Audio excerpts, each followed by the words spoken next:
നമുക്ക് താഴെ തന്നിരിക്കുന്ന സ്റ്റേറ്റുകളിൽ ഏതൊക്കെയാണ് 73rd അമെൻമെൻറ്റ്, അതായത് പഞ്ചായത്ത് രാജ് ആക്ട് നിലവിൽ ആപ്ലിക്കബിൾ അല്ലാത്തതെന്നാണ് ചോദിച്ചേക്കുന്നത്. അപ്പം നാഗാലാൻഡിൽ ആപ്ലിക്കബിൾ അല്ല, മിസോറാമിൽ ആപ്ലിക്കബിൾ അല്ല, ജമ്മു കാശ്മീരിൽ ആപ്ലിക്കബിൾ അല്ല, മേഘാലയയിൽ ആപ്ലിക്കബിൾ അല്ല. ഓപ്ഷൻ ഡി 1, 2, 3, 4 ആയിരുന്നു. അപ്പോൾ ഇന്ത്യയിലുള്ള സ്റ്റേറ്റുകളിൽ 2 തരത്തിലാണ് സ്പെഷ്യൽ കാറ്റഗറി റെക്കഗ്നേഷൻ കൊടുക്കുന്നത്, സ്പെഷ്യൽ പ്രൊട്ടക്ഷൻ കൊടുക്കുന്നത്. ഒന്ന് എന്താണ്, ഭരണഘടനയിലെ 6th ഷെഡ്യൂൾ പ്രകാരം. രണ്ടാമത്തെ ആർട്ടിക്കിൾ 370 പ്രകാരം. അപ്പം 6th ഷെഡ്യൂൾ എന്താ പറയുന്നത്, 6th ഷെഡ്യൂളിൽ പഞ്ചായത്ത് രാജിന് പകരം എന്താണ് ADC എന്ന് പറഞ്ഞ സംഭവം ഉണ്ടാക്കും. എന്താണ് ADC? ADCയുടെ full form autonomous district council എന്നാണ്. അപ്പം ഇതൊരു കൗൺസിലാണ്. എന്തിനാണ്? For self governance of tribal പീപ്പിളാണ്. കൗൺസിൽ ആരൊക്കെയുണ്ട്? 30 എലക്റ്റഡും പിന്നെ 4 നോമിനേറ്റഡ്. നോമിനേറ്റ് ചെയ്യുന്ന ഗവർണറാണ് നോമിനേറ്റ് ചെയ്യുന്നത്. അപ്പം ഈ 6th ഷെഡ്യൂളിൻ്റെ അണ്ടറിൽ ഉൾപ്പെടുത്തിയിരിക്കുന്ന സ്റ്റേറ്റുകൾ ആരൊക്കെയാണ്? ഒന്ന് മിസോറാം, മറ്റേത് മേഘാലയ, ഒന്ന് ത്രിപുര, ഒന്ന് ആസാം.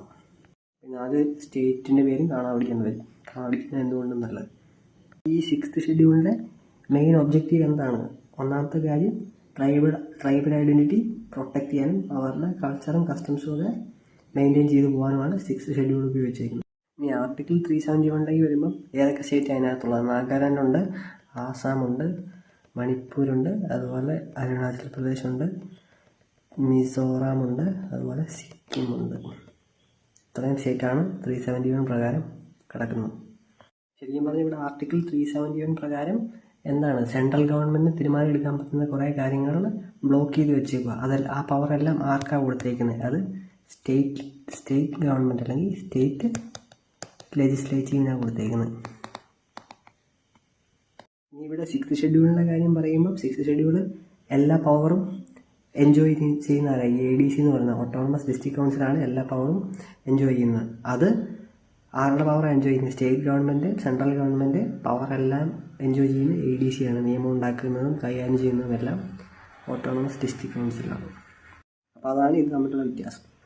പിന്നെ 371 പ്രകാരം ഇതെന്താണ്, ഈ അരുണാചൽ പ്രദേശിലും മണിപ്പൂരിലും എന്താണ് ILP എന്ന് പറയുന്ന സംവിധാനമുണ്ട്. അതാണ് ഇന്നർ ലൈൻ പെർമിറ്റ് എന്ന് പറയുന്നത്. നമുക്ക് ഈ ലക്ഷദ്വീപിലൊക്കെ പോകുമ്പോൾ പെർമിറ്റ് എടുക്കുന്ന പോലെ മണിപ്പൂരിലും അരുണാചൽ പ്രദേശിലും നമുക്ക് ഔട്ട് ഓഫ് സ്റ്റേറ്റ് ഒരാൾക്ക് യാത്ര ചെയ്യണമെങ്കിൽ, ഔട്ട് ഓഫ് സ്റ്റേറ്റിൽ നിന്ന് വരുന്ന ഒരാൾക്ക് യാത്ര ചെയ്യണമെങ്കിൽ പെർമിറ്റ് എടുക്കേണ്ടത്.